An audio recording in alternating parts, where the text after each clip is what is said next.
पहला सवाल, वो कौन सा फल है जिसको खाने से रोजा नहीं टूटता? 5, 4, 3, 2, 1, stop. जवाब है मेहनत का फल। किस नबी को आरे से चीरा गया? 5, 4, 3, 2, 1, stop. जवाब है जकरिया अलैहिस्सलाम। किस काफिर बादशाह के जमाने में हफ्ता 10 दिन का था? 5, 4, 3, 2, 1, stop. उसका जवाब है फिरौन। वो क्या है जिसको पीने से रोजा नहीं टूटता? 5, 4,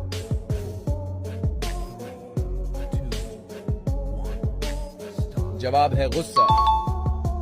किस खलीफा की वफात पर मुसलमान से ज्यादा गैर मुस्लिम रुए? 5, 4, 3, 2, 1. जवाब है उमर बिन